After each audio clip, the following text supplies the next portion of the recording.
Hello everyone, this is Zibo and welcome to this video. So with the release of World Flipper Global version, there's a lot of new players coming into the game and there's a lot of new terms, a lot of heroes, a lot of different team building, a lot of different guides running around, and people are going to get confused about it.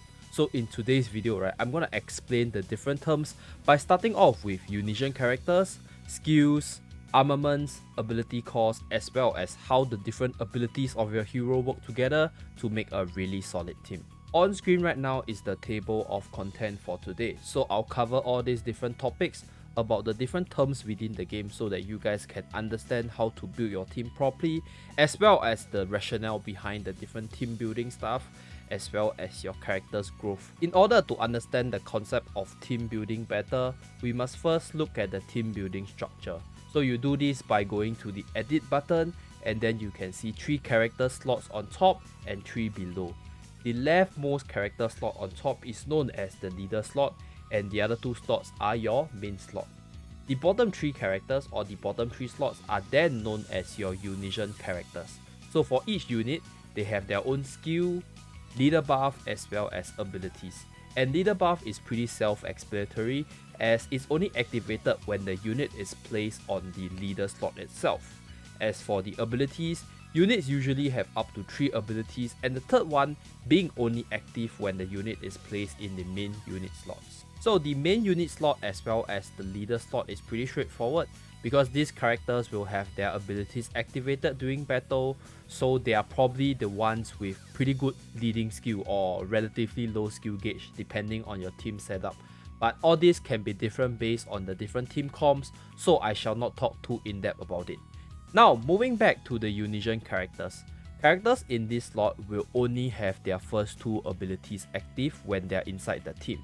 However, they will be also able to activate their skills together with the main unit that they are paired with. So what this means is that, let's say if your main unit uses their skill, the Unison character behind it will also have their skill activated. So what this means is that if your main characters have a relatively low skill gauge, it's gonna spam the ability together with your Unison character no matter how expensive the skill of the Unison character. So it's much better if you have a main character with low skill gauge, as I mentioned earlier. That's why in most cases of team building guides as well as the Excel sheet by Beacon of Pi, you can see that Unison characters are usually very supportive in nature, either having an amazing skill or have really good 2 abilities, which puts them in a good position as a support for the Unison slot. I'll also talk about skill gauge briefly as well.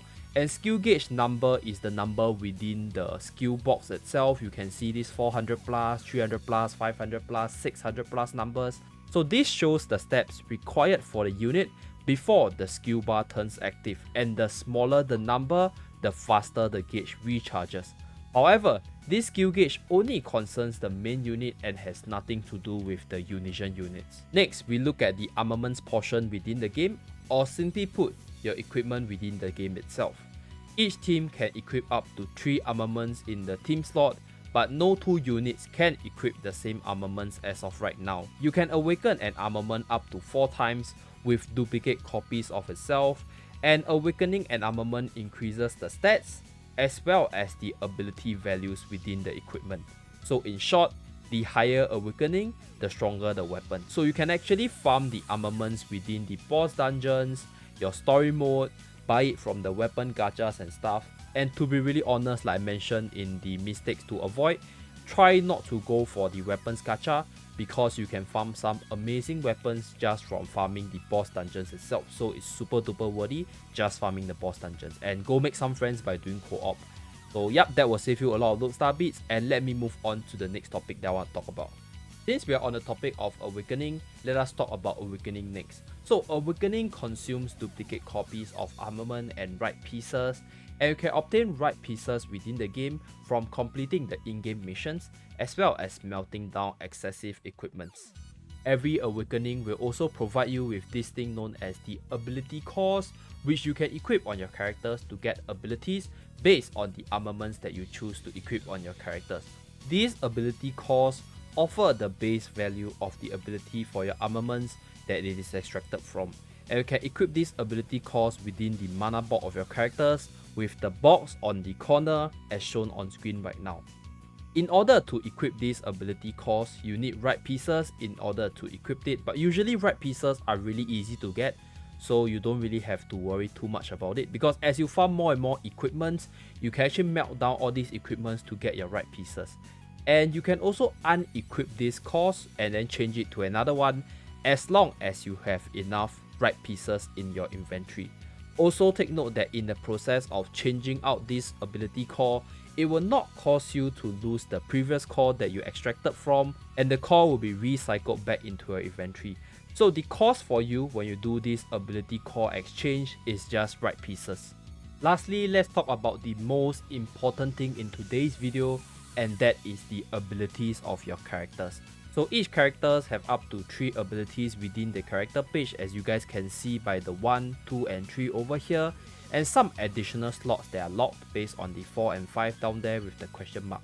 So the reason is because these additional slots are abilities which you obtain from the abilities cores which I mentioned previously, so they are considered as a form of variable and you can change it constantly based on your needs as well as your team setup.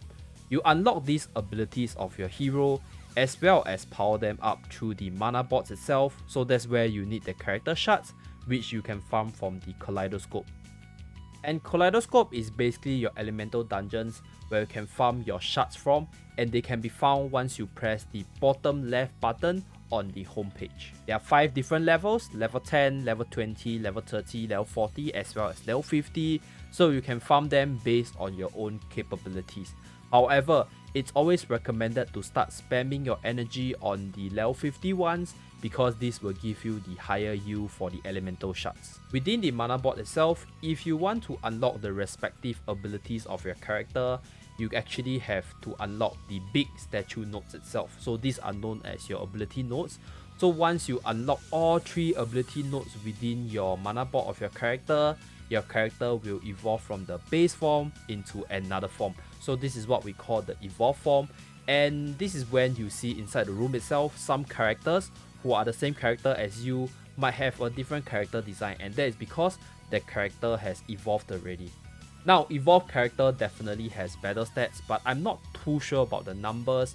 Just know that once you unlock all the abilities, your characters will evolve and they will have better stats. So after unlocking all these abilities, the next step for you is not super necessary, but it's good for you to cross-reference it to the World Flipper collection tracker, which I'll link in the description down below, so that you can have a better understanding of the different skills, because the wording of the abilities can be a bit wonky within the global server itself.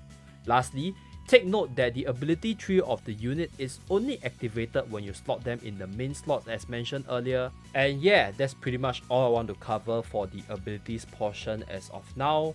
I'll cover team building as a whole in much greater detail in separate videos, so subscribe for all these videos to come. Do remember to like this video because it will help the channel a lot, and I'll see you guys in my next World Flipper video. Bye guys!